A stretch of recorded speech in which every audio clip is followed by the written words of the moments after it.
Oh, hello, I'm Mandy Knight. I'm all the way from the UK and the current winner of the Comedian Award for Best MC. How did I really get into it? Well, I went to drama school, trained as an actress and couldn't get any work. So I basically used to like improvised comedy, so I did that for a bit, and then I became a comedy poet, and then Joe Brand, who's a very good friend of mine from the UK, very famous, said you should write jokes that, don't rhyme. And I said, I don't know if I can, but then I got dumped by somebody, and I wrote 10 minutes of utter bile, which people started laughing at. So I thank him to this day, because I've travelled all around the world now for nearly 30 years, so fuck him, the loser. Really just crying alone.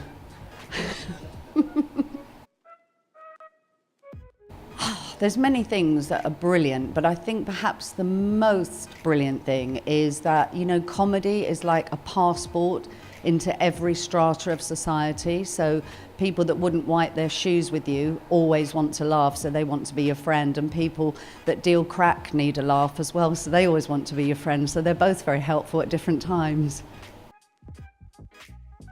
Oh fuck, do you know it was in the 90s and I used to drink heavily, so I actually can't remember. Sorry about that. If there's any questions post-90s, I'm yours. Well, that's never happened. No, one night, well, probably my favourite death was one that I really, really enjoyed. And there's always under 30 people in when I die at a gig, and there's always an odd number as well, and obviously odd people because they clearly don't recognise genius. But I was doing this gig in a place called Carl Shorten, which is in the home counties. And anyway, there was these two drunk blokes, but the problem with the small crowd is if you go in too hard, then of course people go, oh, you've gone too hard, and no one backs you up. So I went in a bit, and then it was all going a bit wrong, and everyone was looking slightly traumatised. And I said, I just don't know what you people want. I'll be honest with you. If I do anything sort of, a bit smutty or risque, you're like, oh, really shocked. Or if I do anything erudite or clever, you're like, oh, I don't really get it. So I don't know what you want. And so this woman in a floral dress stood up at the back and said, excuse me, I can tell you why I'm not laughing.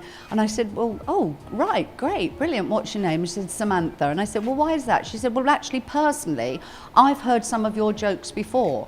And I was really pissed off because I was just about to launch into a new routine. And when you're a comic and you've got new material, you want to sandwich it in between stuff that really works and, shore yourself up a bit. And of course, my mouth was going dry and I was getting a bit angry and flustered. And I said, well, firstly, Samantha, I said, my jokes are so brilliant that I think you can listen to them twice. And secondly, I didn't realise repeating gags in Carl Shorten was up there with war crimes. Anyway, I'm going to tell you something that happened to me yesterday. So, of course, I'm trying this new material. I can't remember it. It's all going tits up. It's all going wrong. So in the end, I just went, look, I'm really sorry. I don't know what you people want. It's not worked out. And I'm sorry about that. But I just need you to know that you've really made my birthday special.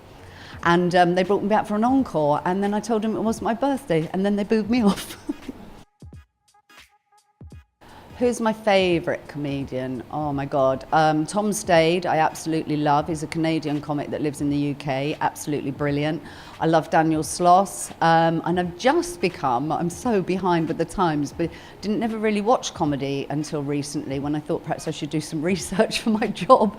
And Dave Chappelle's latest special is absolutely phenomenal. And my other new favourite comic is a brilliant comic from Perth, sorry Brisbane, but he's from Perth, called Corey White, and not the Melbourne Corey White, another one who's actually much better, absolutely brilliant. Oh, well, obviously, doing this interview in a garage, I haven't been anywhere this salubrious since I was trying to score hooky DVDs in mainland China. So, I mean, I just feel I've reached the heights, Brisbane. Thank you. I'm loving it here. Yeah, I would definitely say a lot's changed. I mean, first of all, I would say at least 60% more comedians. And in my day, there were a lot more original comedians because we never really did it as a sort of career move. We did it because we were social misfits and just needed somewhere to say things and try and fit in. And now everybody comes out of the womb with 5 minutes to hopefully become a presenter.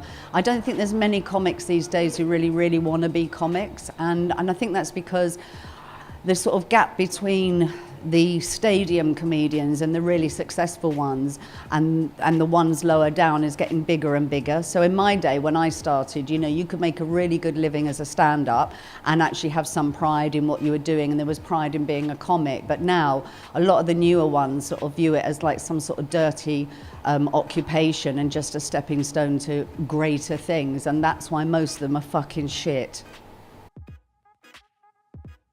I just say, you know, don't be shit, and you'll go far.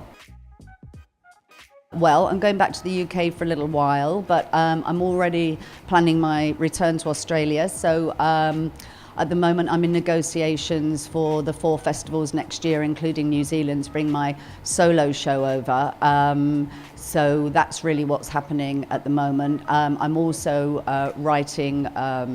Can't disclose what it is, but I'm writing something that will be coming out in the autumn in the UK. So that's what I'm up to at the moment. I actually have had an absolute ball, and I would like to thank the Sit Down Comedy team. And if you do like me, or even if you don't like me but you think I'm funny, please go onto my website, because I'm so old, I'm just behind with social media. So it's www.mandyknightcomedy.com. I've got a fascinating blog on there about how I got into comedy, how comedy's changed, you know, with much deeper answers than this, how I'm having a massive renaissance. That's all very interesting.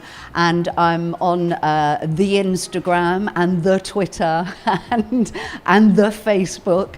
So Instagram, it's at Mandy Knight Comedy. I think Facebook's exactly the same. I don't know.